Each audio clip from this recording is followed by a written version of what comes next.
Y entonces les voy a contar funciones porque son importantes. Recuerden que los que puedan colaborarme con la cámara para tener una interacción, digamos, más directa, les agradezco. ¿Ok? Eh,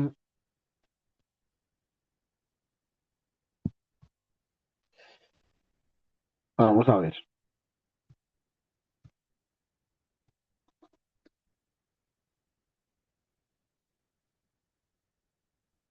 Vamos a estudiar,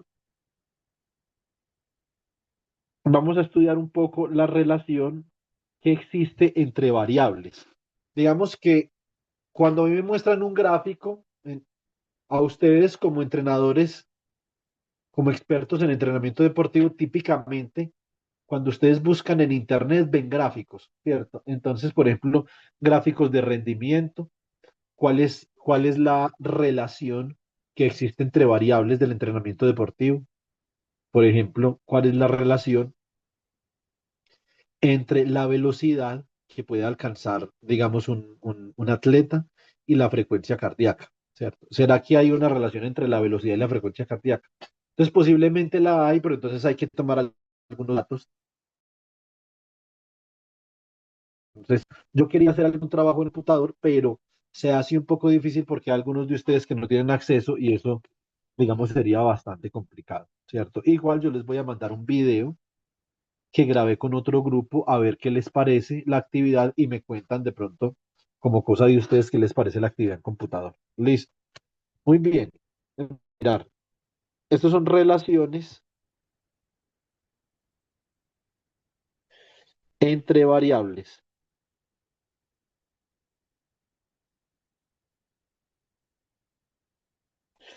Por ejemplo, nosotros vamos a mirar cuál es la relación, qué relación existe entre la velocidad y el tiempo. Entonces vamos a mirar una cosa, la velocidad puede ser una Profe, función una del tiempo. pregunta. ¿Usted está mostrando lo que está haciendo en la tablet? Pues porque yo no lo veo. Ah, y yo Yo tampoco. tampoco. Yo tampoco. Pensé que yo era la única. No sale nada, profe. No, ahora sí. Era para saber quién estaba dormido. Ahí, mejor dicho, perdieron el año un poco. Con Ubaldo queda muy berraco porque es que Ubaldo siempre está acostado. Vida sabrosa, ¿sí o no? Pero mantiene bastante pendiente. Pre-reclinable. Así, voy a decirle a mi jefe en el tecnológico que me compre una de esas. Yo creo que no aguanto 5 minutos despierto en una silla de esas, pues, con este cansancio. Entonces vamos a mirar una cosa. La velocidad, yo la puedo escribir como la velocidad inicial, ¿cierto? Más la aceleración por el tiempo. Los cuerpos que aceleran tienen una velocidad cambiante. A ver, entonces acá nosotros podemos observar que la relación que existe entre la velocidad y el tiempo va a ser una relación lineal. ¿Listo? Entonces observemos, digamos que en t igual a cero, el atleta o el cuerpo tenía una velocidad inicial v sub cero y a partir de allí entonces la velocidad comienza a cambiar. En matemáticas, qué tan rápido crece esa recta depende de una cantidad que nosotros llamamos pendiente, ¿cierto?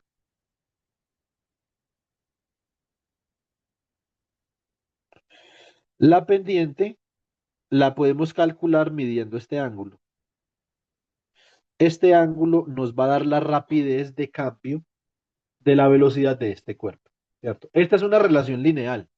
Si yo, por ejemplo, graficara la distancia recorrida por un tiempo, es decir, si yo dejo caer este lápiz y entonces mido la distancia recorrida por el lápiz y el tiempo que le toma al lápiz recorrer esa distancia, entonces la relación va a ser un poco diferente, se las voy a mostrar acá. Esto sería la distancia recorrida por un cuerpo contra el tiempo. Listo. Esta expresión, la distancia recorrida por un tiempo, va a ser igual como algo así. Es igual a la posición inicial del cuerpo, ¿cierto? Más acá la velocidad inicial del cuerpo por el tiempo, más un medio de la aceleración del cuerpo por el tiempo al cuadrado. Entonces observen que la relación que existe entre el desplazamiento de un cuerpo y el tiempo va a ser una relación cuadrática siempre y cuando la aceleración sea constante. Como cuando nosotros dejamos caer un lápiz, la aceleración tiene que ver con el efecto gravitacional, ¿cierto? Entonces, nosotros podríamos decir que esta relación es como algo así. Digan ustedes que esta es la posición inicial del cuerpo y esta es una relación cuadrática. Ahí hay una relación cuadrática con, eh, hay una relación cuadrática con el tiempo, ¿cierto? Bueno, muy bien. Ahora hay todo tipo de relaciones, ¿cierto? Entonces acá tenemos relación lineal, tenemos relación cuadrática. En esta relación lineal, las variables son directamente proporcionales, ¿cierto? Acá voy a colocar proporcionalidad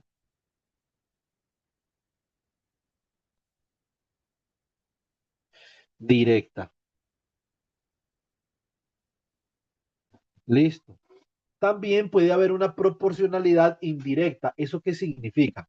La proporcionalidad indirecta entonces está relacionada con que cuando una variable aumenta, la otra disminuye. Entonces sería como algo así.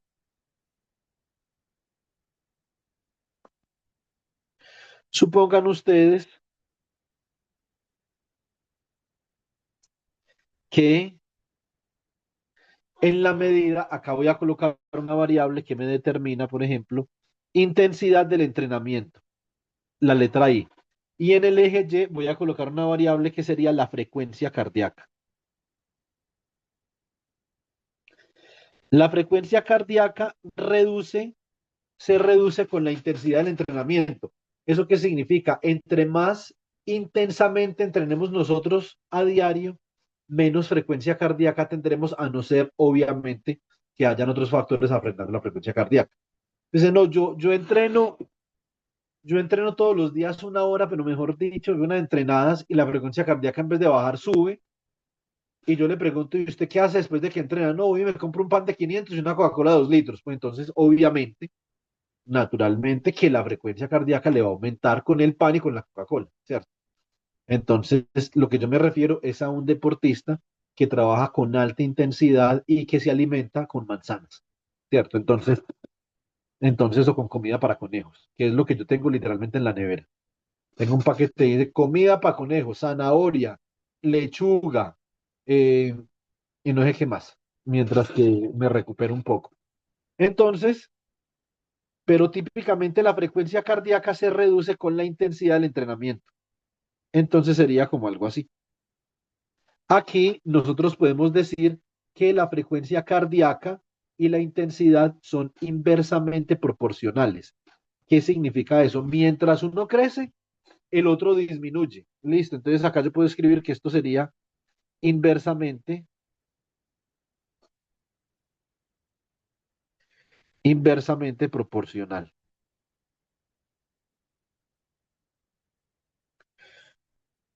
Listo. Muy bien. Ahora vamos a ver otro tipo de relaciones que tenemos nosotros. ¿Qué otro tipo de relaciones podemos, digamos, determinar? ¿Cierto? Entonces, tenemos relaciones cuadráticas, también hay relaciones cuadráticas que son inversamente proporcionales. Cuando yo, por ejemplo, lanzo un proyectil o una garrocha o una jabalina, ojo que mientras el tiempo pasa, como es un movimiento de proyectil, la posición del cuerpo comienza a disminuirse, ¿cierto? Entonces, eso sería un ejemplo de movimiento proyectil.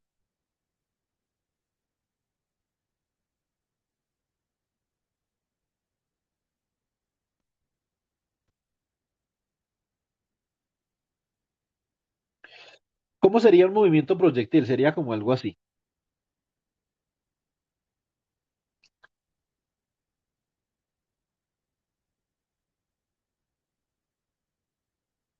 Entonces, esta es la posición del proyectil y esta es la altura del proyectil. Cuando yo lanzo el proyectil, supongan ustedes que yo lo voy a lanzar desde la Tierra.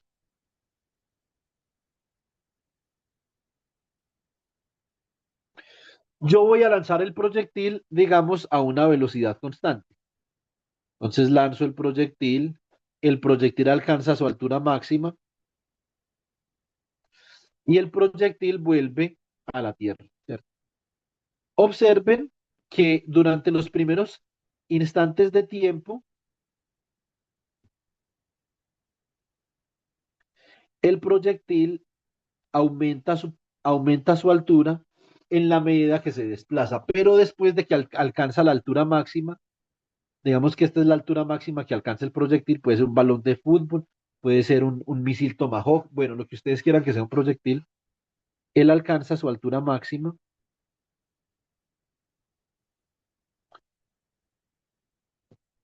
y ahí comienza a descender. Entonces acá lo que nosotros tenemos es que tenemos el descenso del proyectil en esta parte de acá.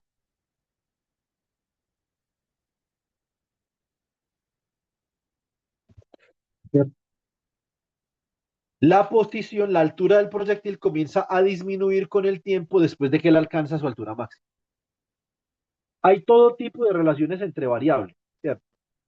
Ahora, hay relaciones entre variables que pueden ser un poco más complicadas. De pronto, no son relaciones tan sencillas.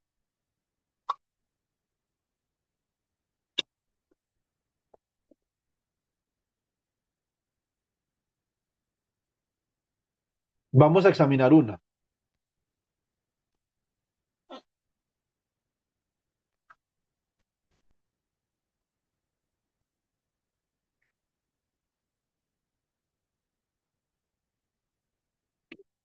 Pulsioximetría. Supongan ustedes que ustedes están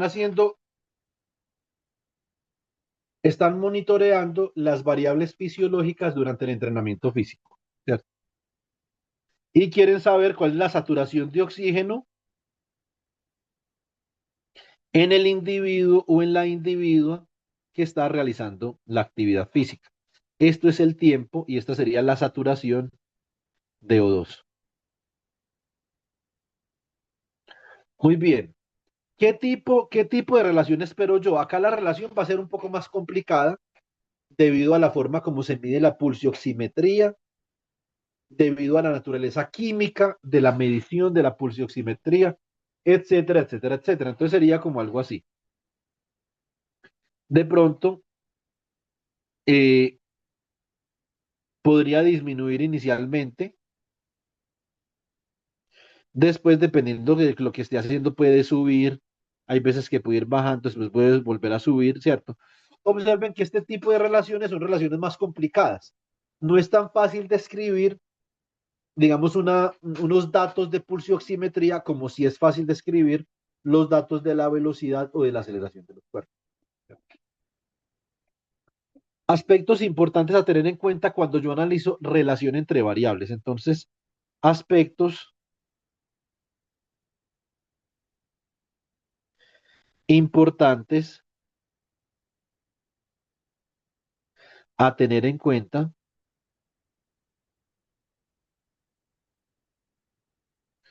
eh, al analizar relación entre variables, ¿cierto?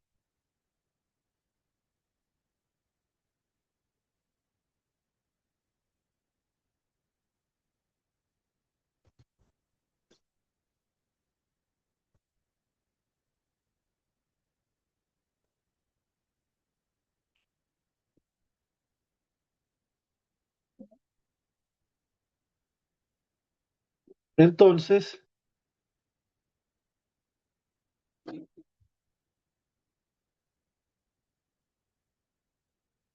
muy bien, ¿qué tenemos acá? Por ejemplo, podemos preguntarnos si son directamente proporcionales.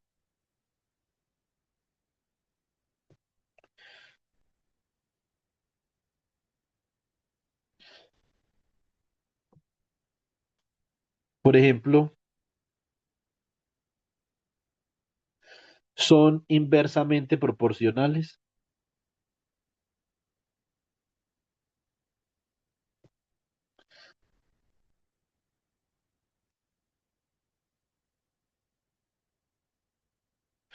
¿cierto? Entonces, otro aspecto importante sería, por ejemplo, analizar la velocidad de los datos. ¿Cuál es la velocidad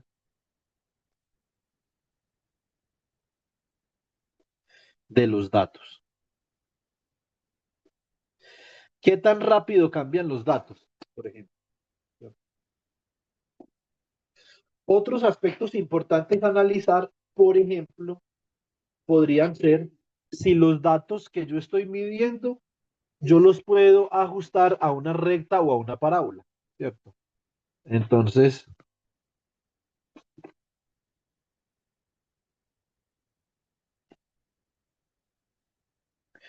puedo realizar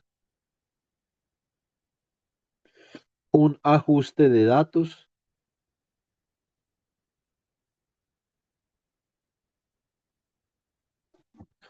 ¿Cómo sería un ajuste de datos? Por ejemplo, supongan ustedes que ustedes miden datos de la posición de un cuerpo contra el tiempo, ¿cierto?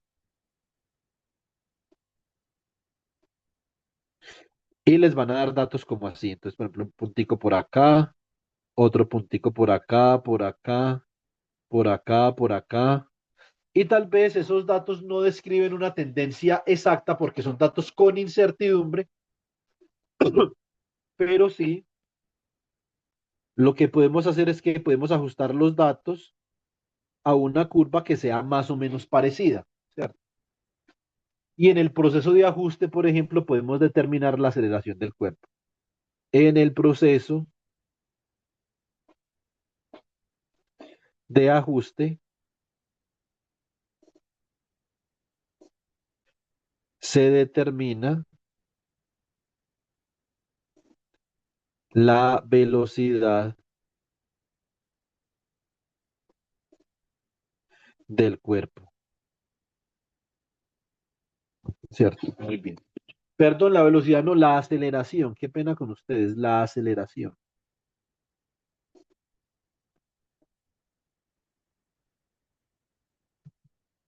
Entonces, la moraleja hasta acá, que llevamos media hora, llevamos media clase, la moraleja hasta acá es que existen relaciones entre variables y estudiar las relaciones entre variables nos puede decir muchísimo del fenómeno que tenemos, digamos, al frente, ¿cierto? Que podemos observar, etcétera, etcétera.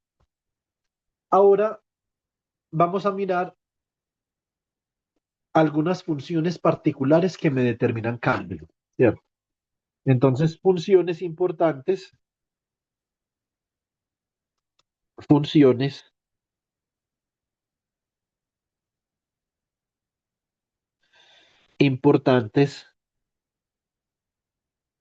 a la hora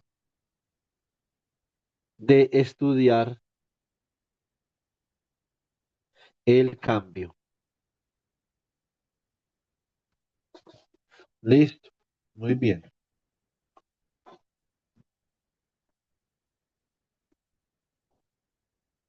Eh,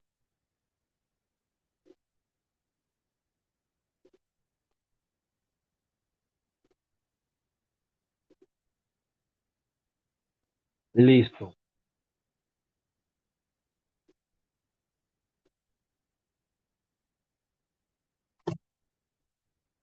Tenemos varias funciones. Por ejemplo, tenemos funciones.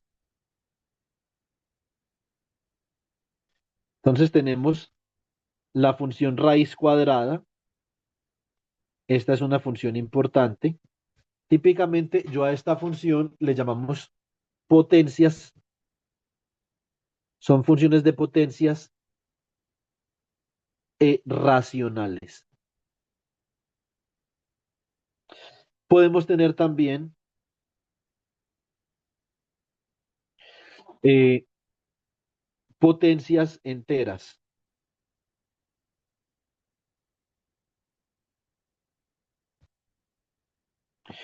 Podemos tener también funciones exponenciales.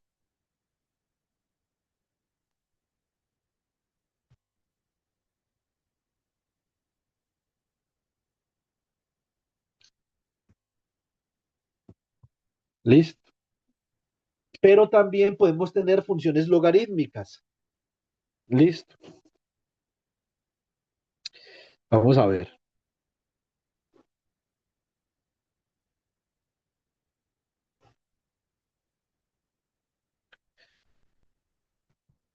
Funciones logarítmicas. ¿Ok?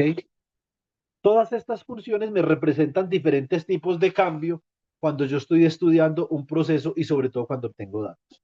¿Cierto? Eh, estas últimas dos funciones son funciones que son muy importantes. La función exponencial y la función logarítmica. Ustedes siempre han escuchado que, por ejemplo, China y la India tienen un crecimiento de su población exponencial. Entonces aquí hace uno referencia cuando habla de un crecimiento exponencial. También hay cantidades que decrecen exponencialmente, ¿sí o no? Entonces no solamente cantidades que crecen exponencialmente, sino también cantidades que decrecen exponencialmente. Entonces vamos a mirar la función exponencial.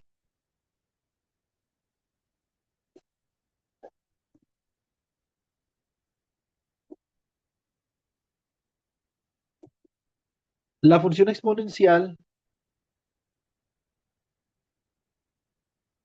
es una función que tiene la siguiente forma. Esto es x, esto es f de x igual a e a la x. Esta es la función exponencial, donde el número e es el número de Euler que es igual a 2,71 más unos decimales por acá. El crecimiento exponencial es como de esta forma. Este punto de acá en el plano cartesiano, este es el punto 0,1.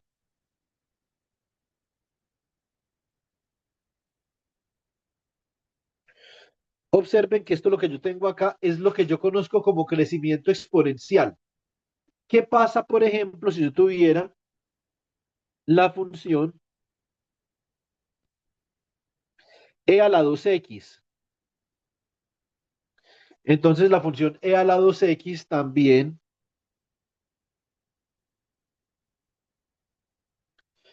pasa por el mismo punto, pero lo que sucede es que crece más rápido. Entonces, permítanme, yo voy a colocar aquí en rosadito, esto sería f de x igual a e a la x. En blanquito voy a colocar f de x igual a e a la 2x. Y también hay funciones que crecen más lento, ¿cierto? Hay crecimiento exponencial, pero es más lento.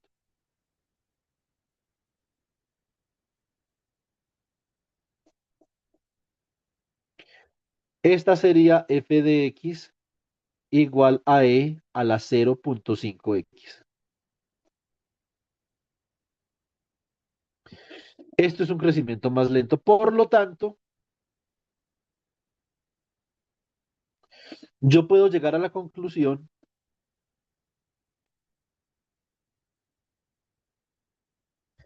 que la velocidad del crecimiento me la va a dar el coeficiente que acompaña a la x. ¿Qué tan rápido crece la función exponencial? F de x igual a e a la x. Entonces, a sería la velocidad de crecimiento. ¿Listo? Esto es lo que se conoce como una función exponencial. Ustedes pueden ver, por ejemplo, que las poblaciones del mundo, lo demográfico, yo lo puedo expresar de forma exponencial. Ahora, hay otra función que es muy importante, que se llama la función logaritmo.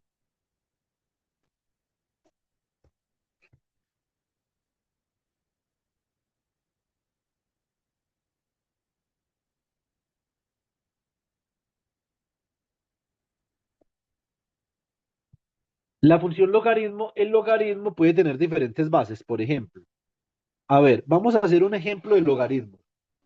Un ejemplo clásico de logaritmos. Por ejemplo, si 2 a la 3 es igual a 8, listo. ¿Eso es qué significa? Significa que la raíz, ojo, la raíz cúbica de 8 es igual a 2. O dicho de otra forma, yo también podría decir que 8 a la 1/3 es igual a 2. Listo, muy bien. ¿Qué más podría decir yo? Observen una cosa. Yo podría decir que el logaritmo en base 2 de 8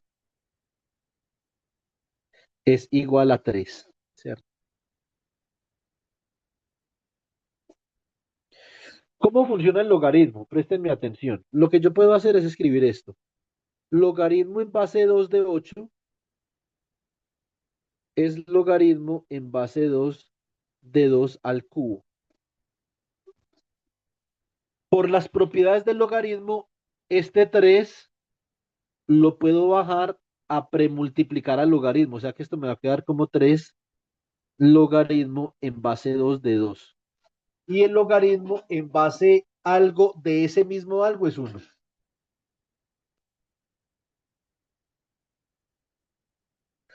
O sea que esto es igual a 3. Muy bien. Propiedades. De momento, propiedades importantes.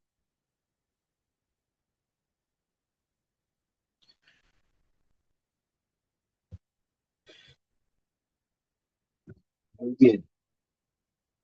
Las propiedades importantes de momento serían las siguientes. Logaritmo en base a de a es igual a 1. Y logaritmo en base a de x a la m, bajo la m y me queda m por logaritmo en base a de x. Esas son dos propiedades relevantes e importantes de los logaritmos. ¿Ok? Muy bien. Vamos a hacer otro ejemplo.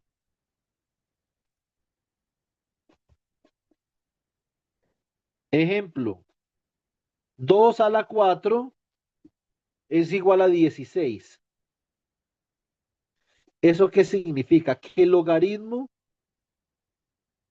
en base 2 de 16 sería igual al logaritmo en base 2 de 2 a la 4. Bajo el 4, esto me queda 4 logaritmo en base 2 de 2 y esto es igual a 4. Porque ese logaritmo en base 2 de 2 simplemente es igual a 1. Muy bien.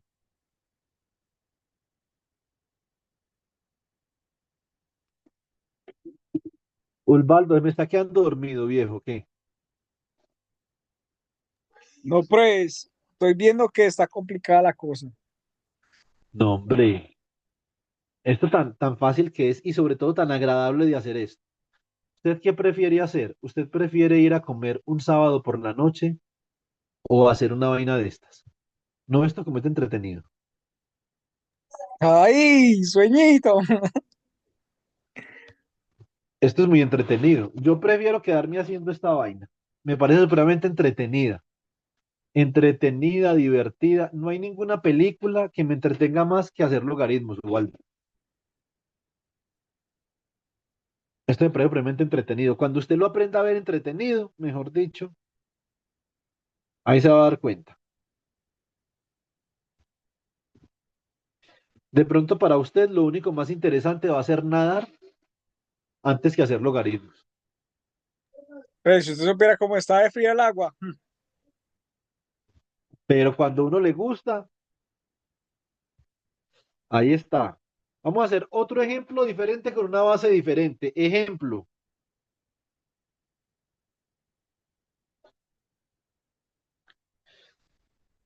A ver, 3 a la 4 es igual a 81, ¿cierto? Ustedes pueden identificar claramente que 3 a la 4 de los de todos los cálculos que nosotros hemos hecho en el semestre con potencias, 3 a la 4, esto sería 3 a la 2 por 3 a la 2, porque esto es 3 a la 2 más 2. Y 3 a la 2, que es 9, esto sería 9 por 9, 81, ¿cierto? Eso significa que 3 a la 4 es 81. Vamos a mirar una cosa. Voy entonces a sacar, vamos a mirar esto. Si yo le saco el logaritmo a 81 para que me dé exacto, se lo tengo que sacar con qué base. A ver, ¿quién me dice logaritmo en base a qué?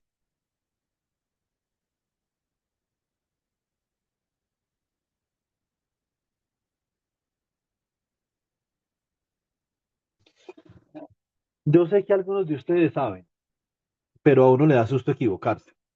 Y les voy a recordar una cosa, o sea, si uno no le tiene fe al error y uno no le abre las puertas a la posibilidad de meter la pata, es muy difícil aprender matemáticas. Porque las matemáticas son una construcción conceptual de los errores que tiene uno tratando de asimilar la relación que hay entre lo geométrico y lo cognitivo, por ejemplo, ¿cierto? Entonces, tenemos que comenzar a decir lo primero que se nos venga a la mente. Si yo quiero sacar, observen que acá me falta la base del logaritmo y tengo esta información. Si yo quiero sacar el logaritmo de 81, ¿lo saco con qué base para que me dé un número exacto? A ver, tirémonos al Profe, agua. 9.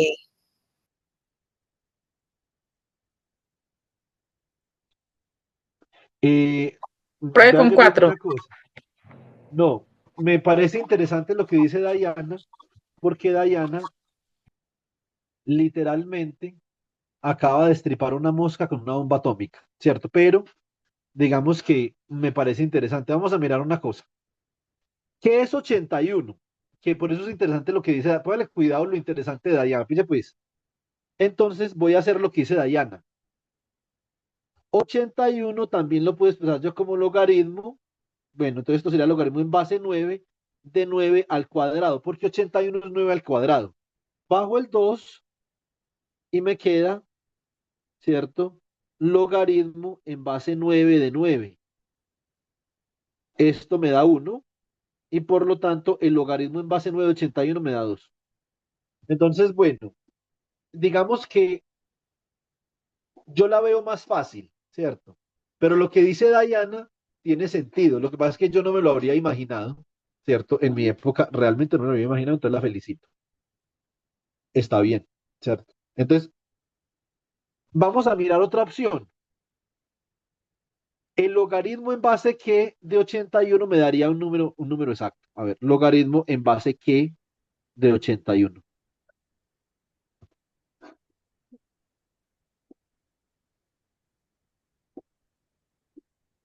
Listo, vamos a ver.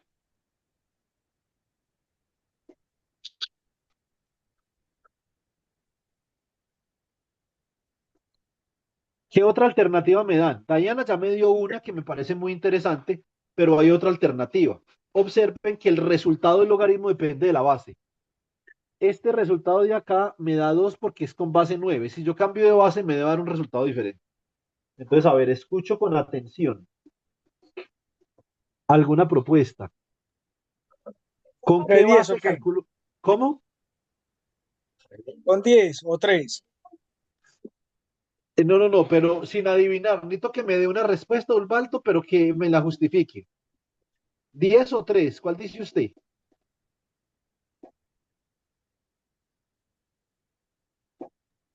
Es que estoy pensando acá.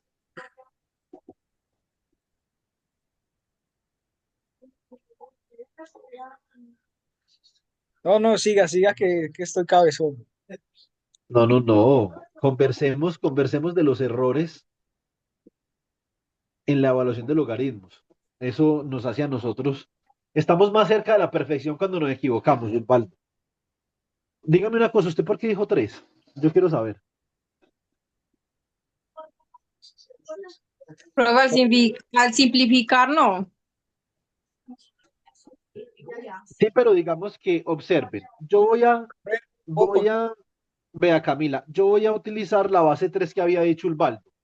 y voy a expresar a 81 como una potencia de 3. Entonces esto me quedaría logaritmo en base 3 de 3 a la 4, ¿cierto? La idea bueno, cuidado, la idea es expresar el número al que yo le saco en logaritmo como una potencia de la base del logaritmo, ¿cierto? ¿Por qué? Observen una cosa, por las propiedades del logaritmo, este 4 me va a bajar acá. O sea que esto me va a quedar como 4 logaritmo en base 3 de 3, esto es 1, y observen que el logaritmo en base 3 de 81, entonces me da 4. Me da un valor diferente al que yo ya había pronosticado anteriormente, ¿cierto?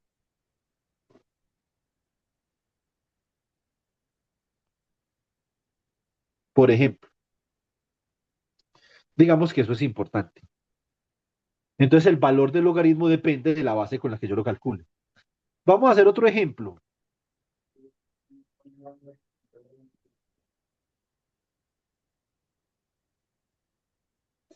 Ejemplo, Pero entonces, ¿con cuál era? Con 3. con 3 sí, porque usted no puede expresar a 81 como una potencia de 10. Pero hagamos a ver, Ulvaldo, hagamos este ejemplo. Eh, yo tengo, por ejemplo, que 5 al cubo, esto es igual a 5 por 5 por 5, y esto me va a dar 25 por 5, o sea que esto es 125. Muy bien. Si yo quisiera calcular el logaritmo de 125, ustedes me recomiendan que lo calcule con qué base.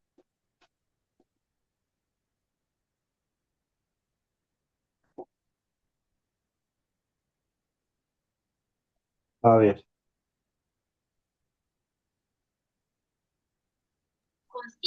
Profe, 5 a la 3. Muy bien. Con 5, la base sería 5, Luis Antonio. O sea que esto me queda el logaritmo en base 5, de 5 a la 3, bajo el 3 me queda 3, logaritmo en base 5 de 5, y esto es 3. Ahora vamos a examinar otras propiedades interesantes que tienen los logaritmos. Necesito que me presten atención, por favor.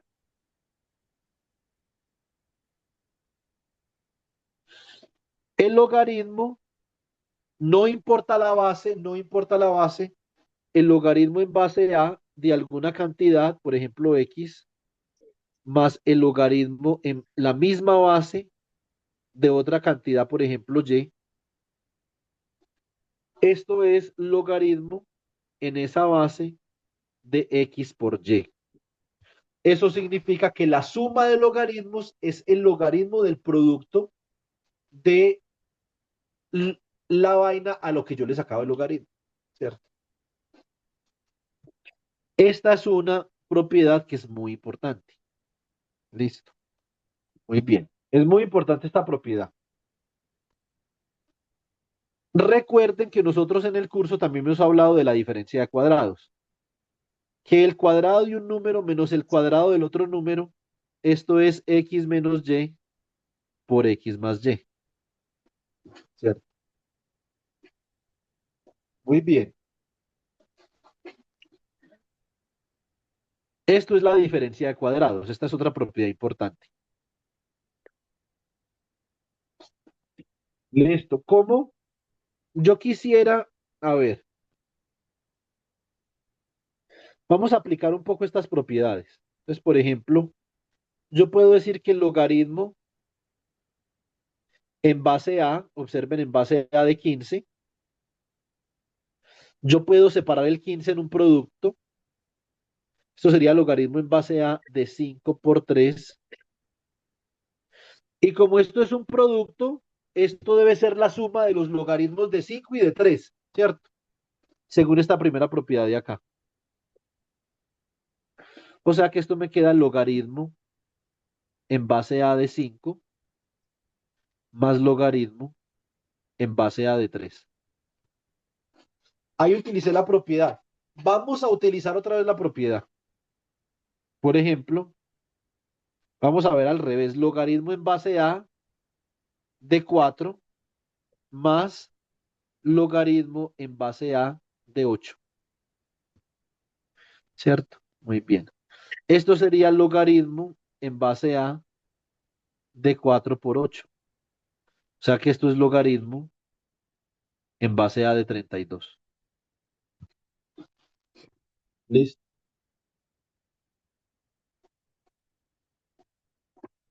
Vamos a hacer un ejemplo con esta diferencia de cuadrados que yo tengo acá. ¿Listo? Muy bien. Supongan ustedes, observen, que ustedes tienen logaritmo en base a de 9 más logaritmo en base a de 1. Y vamos a observar una cosa. Ustedes pueden ver que el 9, aquí, Osvaldo, le creo que hay que pensar un poco. Digamos, esto es lo que yo esto es difícil, porque aquí esto sí es pensamiento matemático con un poco más de profundidad. Entonces, yo tengo acá logaritmo en base a, el 9 es quién, el 9 es 5 más 4, más logaritmo en base a de 1, el 1 es 5 menos 4. Por favor, necesito una confirmación. Lo que yo acabé de hacer está claro. No, digamos, ustedes pueden decir, no me lo imagino, pero ¿está claro lo que hicimos o no? O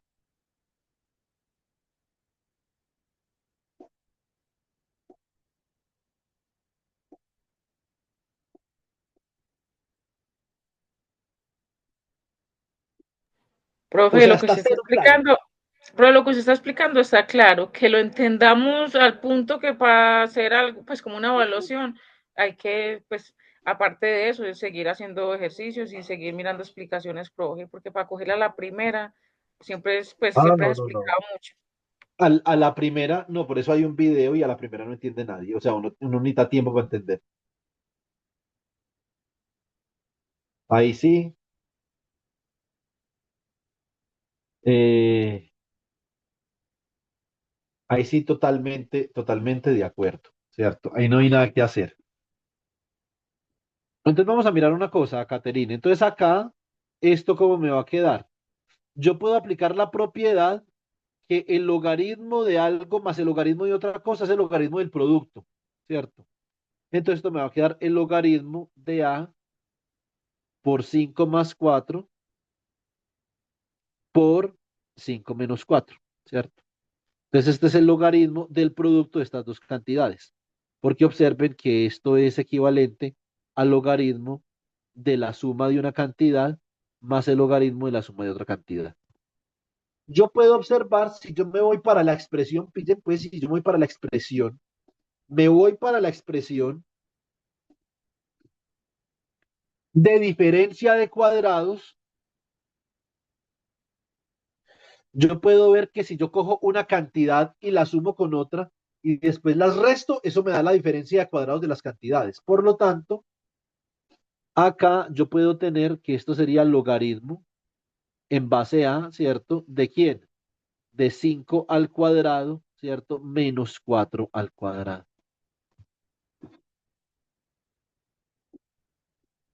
5 al cuadrado es 25 y 4 al cuadrado es 16, o sea que esto es logaritmo en base a de 9. Este problema que yo les acabo de mostrar acá, este es un problema importante, ¿cierto? Y lo que tenemos que hacer aquí literalmente, es utilizar esta propiedad y esta otra propiedad. Ahí no hay nada más que hacer. Solo eso. Listo. Vamos a hacer otro problema.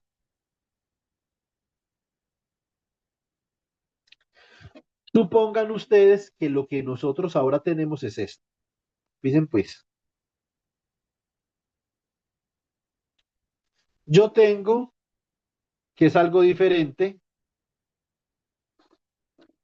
yo tengo logaritmo en base a de 3 Vean lo divertido que es esto.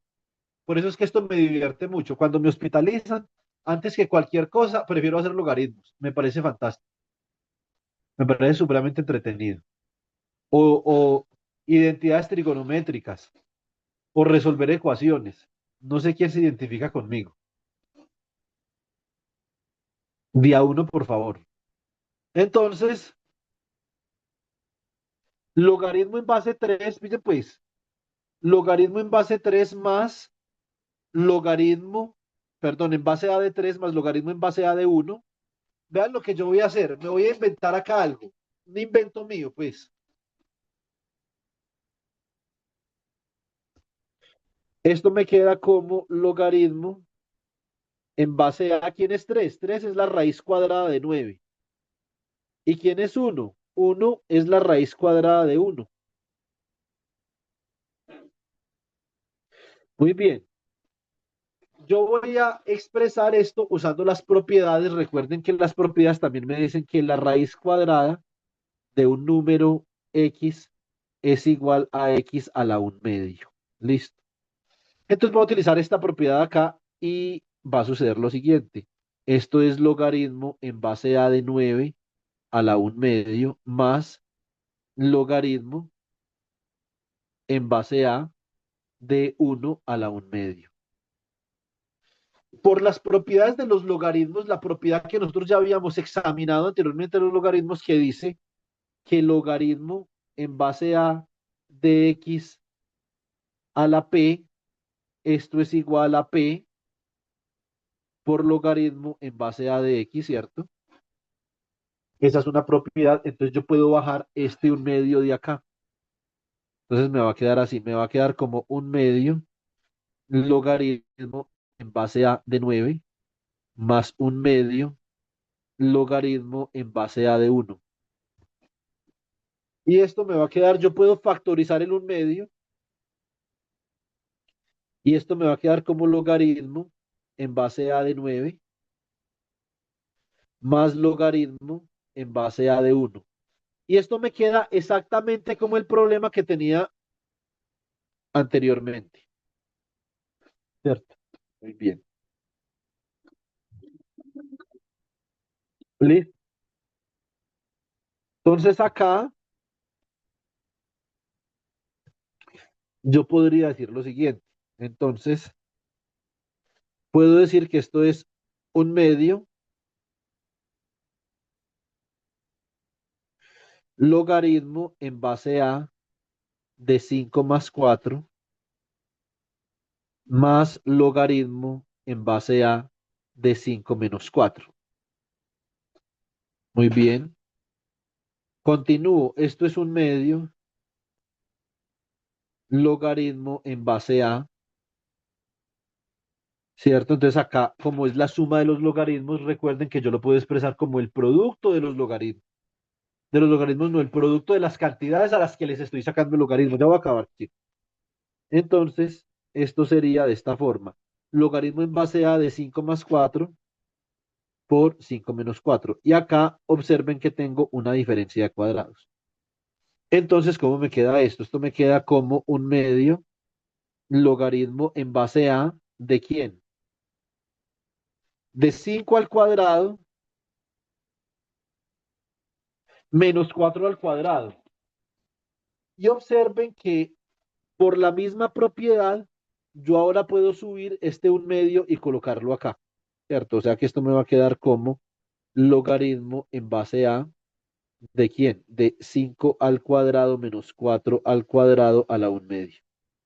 Que esto es lo mismo que logaritmo en base a de la raíz cuadrada de 5 al cuadrado menos 4 al cuadrado. Observen, digamos, cuál es la moraleja de lo que acabo de hacer. La moraleja de lo que acabo de hacer es que ustedes puedan observar cómo se pueden manipular expresiones algebraicas cuando están expresadas como logaritmos. Una de las propiedades, una de las propiedades más interesantes de los logaritmos es la facilidad como nos permite manipular el álgebra. El logaritmo es una función que fue descubierta. Le debemos el logaritmo al señor John Nepper.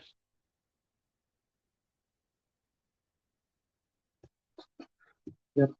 Y le debemos la exponencial,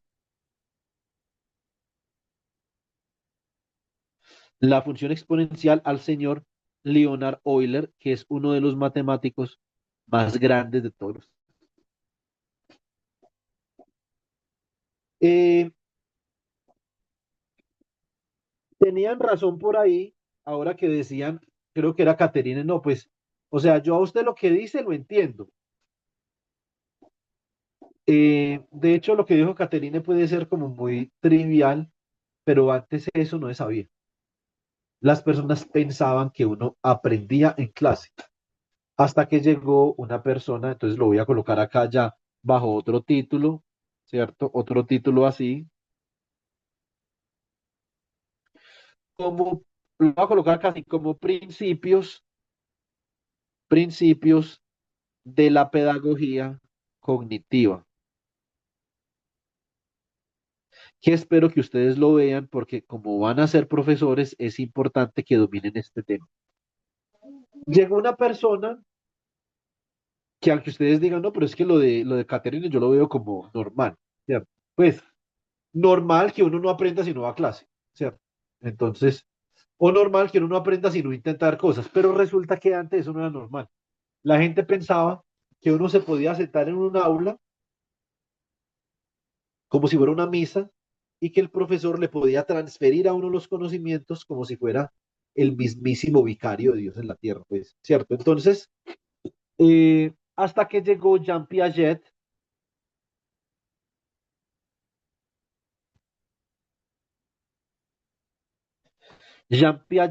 y dijo que las personas se tenían que esforzar por fuera del aula para poder aprender. Y él llamó esto como el conflicto cognitivo. Y el conflicto cognitivo es una construcción conceptual que dice que el profesor, dentro de las muchas cosas que hace, el profesor trata de frustrar a sus estudiantes para que ellos se vean obligados a aprender, se vean obligados a hacer ejercicios, se vean obligados a leer, ¿cierto? Entonces de eso se trata el conflicto cognitivo. Entonces, así como, digamos, lo postuló la compañera Caterine, yo espero que con el video y con las notas que les voy a compartir, entonces hagan un buen repaso y puedan responder el tallercito que yo creo que se los envío mañana. Listo. Venga, grabemos esto.